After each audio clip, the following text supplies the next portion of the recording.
میری بیٹی اگر رخصت ہو کر جا رہی ہے تو میری خواہش ہے کہ میری بیٹی دوسرے کے گھر میں ملکہ بن کر رہے. کیا رہے؟ ملکہ بن کر کے رہے. اور جب دوسرے کی بیٹی میرے گھر آ رہی ہے تو ساسوں کی آج کل خواہش ہے کہ یہ ہماری نوکرانی بن کے آئی ہے. کیا بن کے آئی ہے؟ نوکرانی. اس گندی ذہنیت نے ہمارے گھروں کا اوڑ مار دیا خدا کی قسم. اور دن رات ہماری طلاق اور جھگڑے عدالتوں اور کچہریوں اور اخبارات کی زینت بن کر ملت اسلامیہ کو ذلیل اور گمراہ کر رہے ہیں اور انتہائی ذلت کے ساتھ اس دنیا میں ہمارا نام اور پرچار ہو رہا ہے. اس لیے ہماری ایک ہی درخواست ہے اس مبارک موقع پر کہ جو بچی ایک قاضی کی آواز پر اپنے سہیلیوں کو، اپنے گھر کو، ماں باپ کو، سب چیزوں کو چھوڑ دیتی ہے تو ضرورت ہے کہ وہ جہاں پہنچ رہی ہے اس بچی کا فرض یہ ہے کہ جس دلہا کے ماں باپ کے درمیان پہنچی ہے اسے اپنے ماں باپ تصور، اسے کیا کرے؟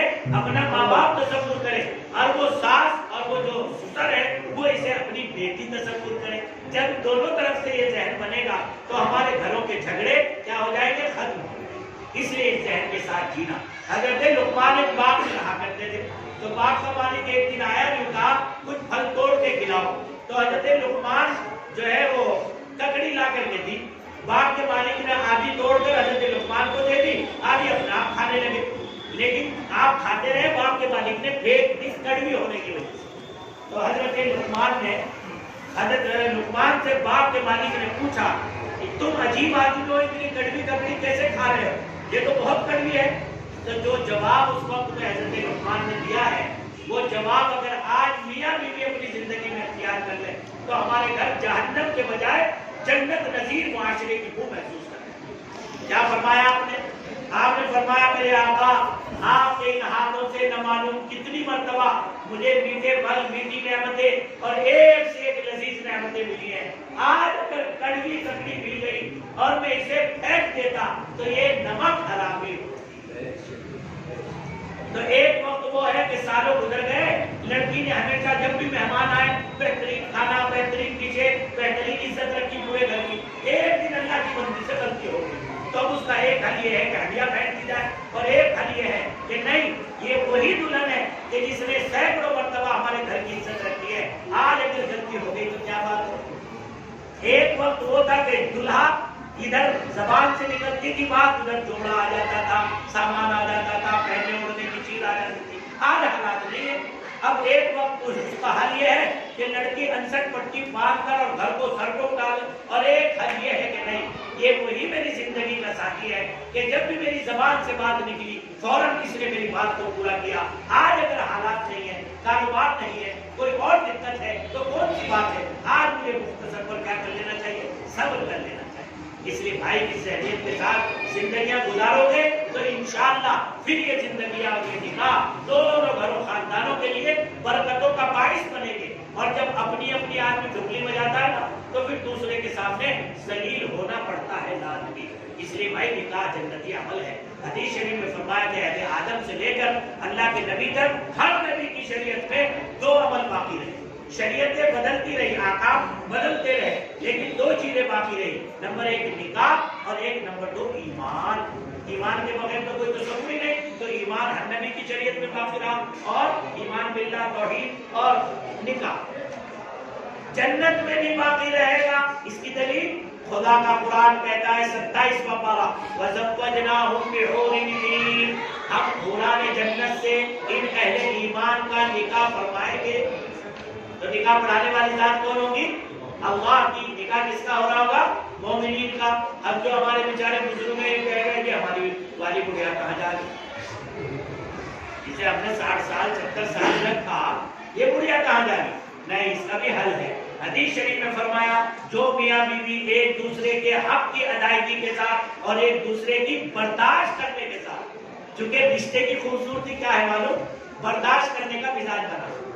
جہاں برداشت کرنے کا مزاج بنے گا وہاں ولایت اور محبت بھی نصیب ہوگی. حضرت ڈاکٹر عبدالحی صاحب نے لکھا ہے کہ اہلیہ نے کہ مجھے یاد نہیں ہے کہ ساری زندگی میں کبھی ڈانٹنا، گالی دینا، مارنا تو بہت دور کی بات، لہجہ بدل کر کے بھی ڈاکٹر صاحب نے مجھ سے بات نہیں کی.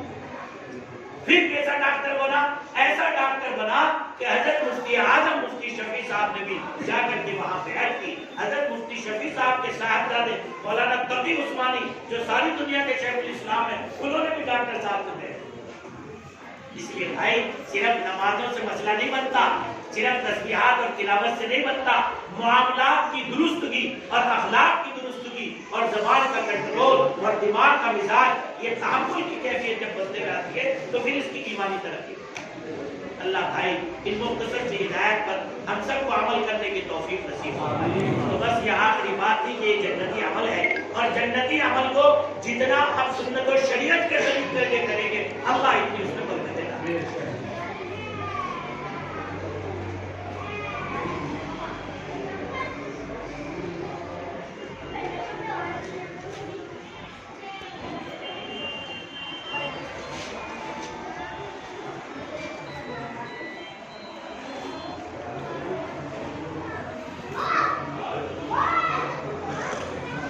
صاحب کے اصرار میں بہت دور سے حاضری ہوئی, لیکن جس عظمت سے آپ نکاح میں حاضر ہوئے اور جس اہتمام سے آپ نے بات کو سنا, باقی ساری جگہ دور ہو گئی. اس لیے کہ نکاح کا تقاضا یہی ہے کہ اللہ کے حضرت عابد فرماتے تھے کہ بھائی میں تو سارے علماء سے, عوام سے, خواص سے یہ دو ہی بات کہتا ہوں. ایک بات یہ کہ عوام جب کوئی کام کرنے کے لیے قدم اٹھاوے تو علماء سے اس قدم کا دین معلوم کر لیا کرے, اور علماء کی ذمہ داری ہے کہ اس قدم پہ اٹھانے کے وقت میں اس قدم کا جو دین ہے وہ امت کو بتا دیں. تو نکاحوں کے مجلسوں میں اگر اس انداز کی باتیں آئیں گی, یہ جو 3 آیتیں تقویٰ پڑھی جاتی ہے نا شروع میں خطبے میں, کیوں ان پر کبھی سوچا کیوں پڑھی جاتی ہے؟ اس لیے کہ نئی زندگی کی شروعات ہو رہی ہے. ایک اکیلا آدمی جب ملنے جا رہا ہے, اور جب وہ ہمارے یہاں مثال میں سنے نا ہمارے اس علاقے میں بھائی 2 برتن ہوتے ہیں تو اڑکتے ہی ہیں جی, تو اب چونکہ 2 برتن ہونے جا رہے ہیں, اب اگر اسے اللہ کا لحاظ آ گیا, تقویٰ آ گیا تو اس کی زندگی سمجھ, اور اگر تقوی کا لحاظ نہ رہا تو زندگی بگڑ جائے گی, تباہ. اس لیے 3 آیتوں میں خطبے میں تقوی کی آیتوں میں پڑھنے کو. الحمدللہ, اجازت ہے بھائی.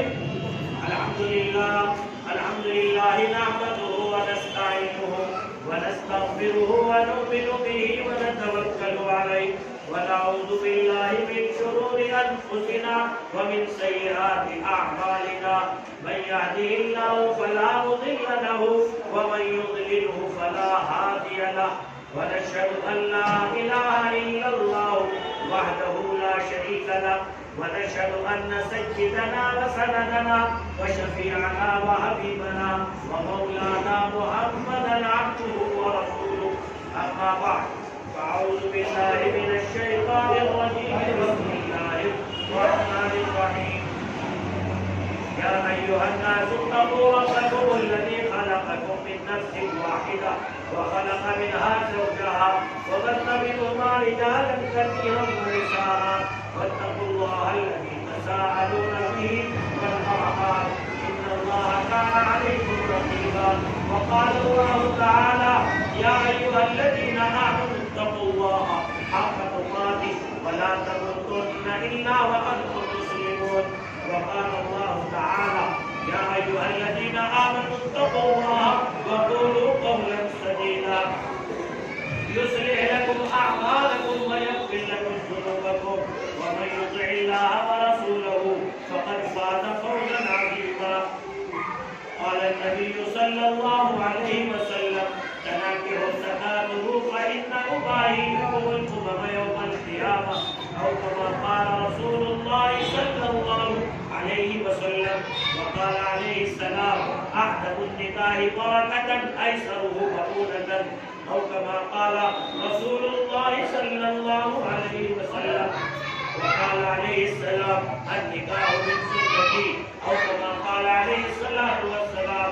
وقال خير الأنام فمن رغب عن سنتي فليس مني أو كما قال عليه الصلاة والسلام.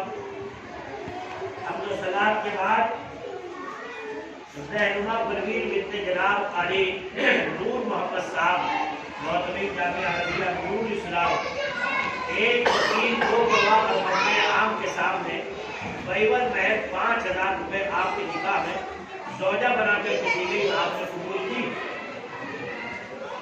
رہنما پروین بنت جناب قاری نور محمد صاحب، معتمد جامعہ عربیہ نور الاسلام، ساکن ودیالیہ 21 دو گواہ مجمع عام کے سامنے قیمت محض 5000 روپے آپ کے نکاح میں زوجہ بنا کر کے دی گئی، آپ نے قبول کی۔